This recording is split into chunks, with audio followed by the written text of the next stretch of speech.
Good morning, everybody. Welcome to the assembly for today, October 26th, 2020. Please join me in saying the 10-acre pledge. I pledge to work hard, to find joy, and to be kind. We have some birthdays the last couple of days. Tyler Keel's birthday was October 23rd. Max Cristiano's birthday was also October 23rd. And Eli Wember was yesterday, October 25th. Happy birthday to you three. And everybody join me in singing, please. Happy birthday to you. Happy birthday to you. Happy birthday, dear Tyler, Max, and Eli. Happy birthday to you. Now, I wanted to show you a little something about living the antique life, which is what I pretty much have done my whole life. And the first thing that I wanted to do was show you this sign. It says Murdoch's Antiques. I got this for my parents when I was about 20 years old, and they did antique shows every single weekend from the time that I was like 8 until I was in college, really. And when I was a kid, I would go. I would go every single Saturday to the antique show. We would get up at like 2 or 3 in the morning and drive somewhere like Old Chatham, New York, or Rye, New York, or even Weston, Mass, and set up and do an antique show.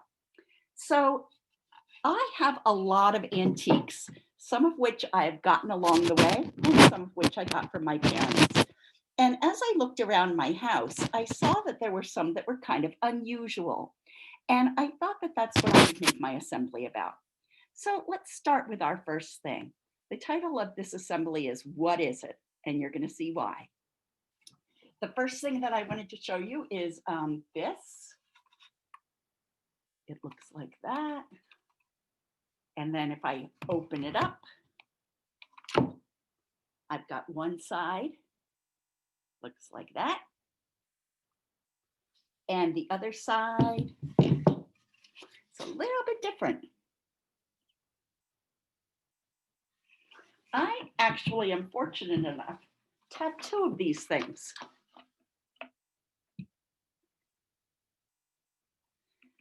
So let's see what the slide says about it. So this is item number 1. It's made out of wood. It's in 2 pieces. There's a peg at one end that fits a hole in the other, like that. There are 20 shapes that look like little boats. And then the other side fits into those shapes. So before I turn the page and tell you what it is, I'm going to give you 30 seconds to talk to each other in the classroom about what you think it is. And then I'll count you down. And when I get to 1, you have to be quiet so that you can hear what it is. Okay, so start talking. Do, do, do, do, do, do, do. Do, do, do, do, do. Do, do, do, do, do, do, do, do. Do, do, do, do. Do, do, do, do, do, do. Wrong. 1, 2, 3. What is that thing? It's a cigar mold. So they made these wooden molds so that you could make cigars pretty easily, and they would be all the same shape. And then if you have this side, you could put it on and it would pack all that tobacco down so that your cigar was not loose.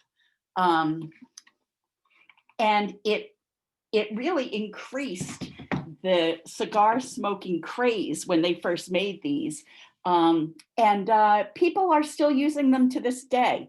They do have some in plastic now, but for the most part, these are still in use. These probably go back to like the 1930s or 1920s. And you can see here some cigars in the mold. Okay, the second thing that I have is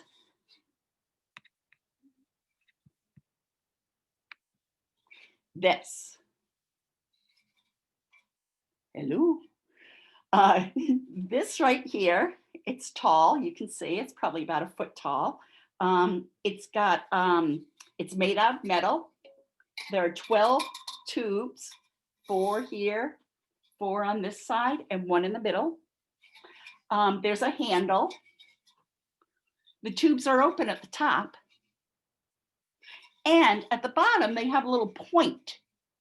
And in that point is a little hole as well. So 30 seconds to figure out what it is. Talk amongst yourselves. From this valley, they say you are leaving. I will miss your bright eyes and sweet smile. I forgot the words. Okay, 3, 2, 1. What is it? It's a candle mold. Look at that. So the person here is showing you how to do the candles first. First, you take a wick and you feed it through these little holes so that it goes all the way through and has come out the other side. Then you turn it up like this. You can see on the screen here, you can see the wicks coming through on the bottom, and then there are some up on top. So you take those, the ones up on top, and you tie them to a little like a bamboo skewer or small piece of wood so that the wicks stay above the candle so that you have something to light. Then you pour in the wax. They have black wax here. And then you set it aside to harden, I think for about an hour, but probably overnight is, the better idea. And then you can pick up the candles with that skewer, and here they come. So that's what this is. It's a candle mold. Okay, what's our next thing? This. I love this. I got this at a yard sale. I think it was like $1, believe it or not. It's all natural. It's made out of wood. It has a polished handle. You can see it's been carved. You might be able to see some of the carve marks there. This right here at the bottom is called a burl. The picture of this tree has a burl on it. And it's actually a way that the tree has of protecting itself. If it gets a disease or an insect chews it or something like that, it'll form a burl around it to keep it safe. These also have little pointy parts coming out of the bottom. What is it? 30 seconds.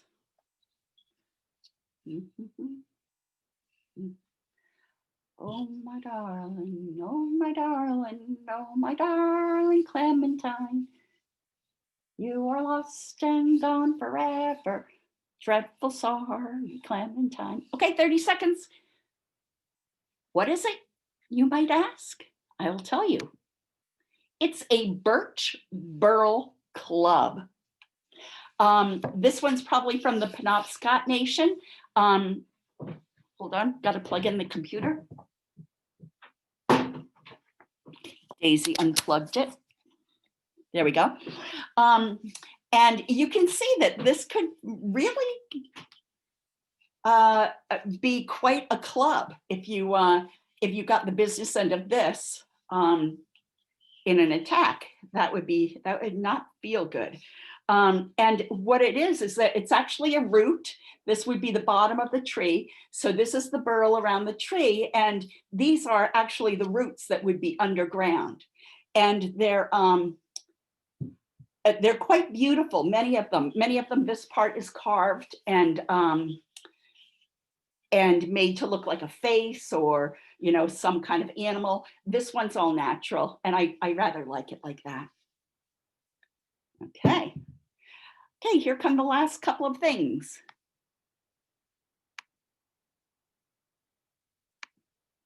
Okay, item number 3 and number 4. Whoa, it's so heavy. Here's one. It's made of soapstone. It has a metal handle. It's about the same size and shape as a book, but I'm telling you, it's a lot heavier than a book.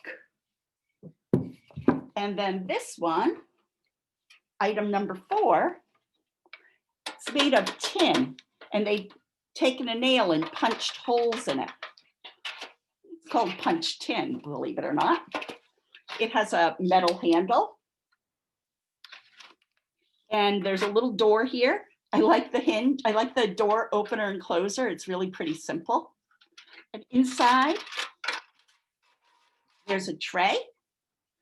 It looks like it's just a piece of metal that's been folded like origami.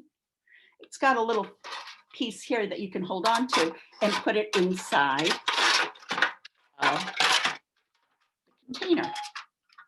So what are these things, these two things? Understand he's here. Siri's talking to me in the background. Okay, so what are these two things? They both do the same thing. They look completely different, but they both do the same thing. 10 seconds on this, I think. 1, 2, 3, 4, 5, 6, 7, 8, 9, 10. Okay, here comes your countdown. 3, 2, 1. What are they? They're foot warmers. Remember, way back when there weren't heaters, you know, I mean, you got warm from the fireplace. So especially if you were going out in a buggy or maybe to church, you would take one of these, this one right here. You would take the little container out, put coals from the fireplace in the container, shut it up. And then you could put this in your buggy on the floor with a little blanket over it, and it would keep your feet warm. Likewise, in church, you could put this right underneath your feet, or you could go visiting somebody. A lot of times you might be able to see these in old paintings, but especially women's long skirts would hide it sometimes. So you could be there getting your feet warm with nobody knowing about it. And this picture right here shows you what's going on, how that works. There's all the heat coming out. This right here is the same idea. It's made out of soapstone, which holds heat for a long, long time. And you can see in this picture, here's a woman, modern day woman, using it even today. I've seen pictures of people putting these inside their oven, their regular old oven in the kitchen, for about half an hour, or you could put it in your fireplace or on your hearth for an hour. And then you can move it up and down your bed, get it warm, put a cloth around it, put it at the end of your bed, and that way you have something to keep your feet nice and toasty. So that's the assembly for today. I hope that you learned that our ancestors all had the same needs as we did, and they found some really interesting ways to provide for themselves. They had light, they had enjoyment, they had warm feet, and they could defend themselves. So I hope that if you are not an antique person, somebody who likes antiques at the moment, then hopefully you'll develop that appreciation, because it really is a fun hobby to have. Okay, have a great day. Bye.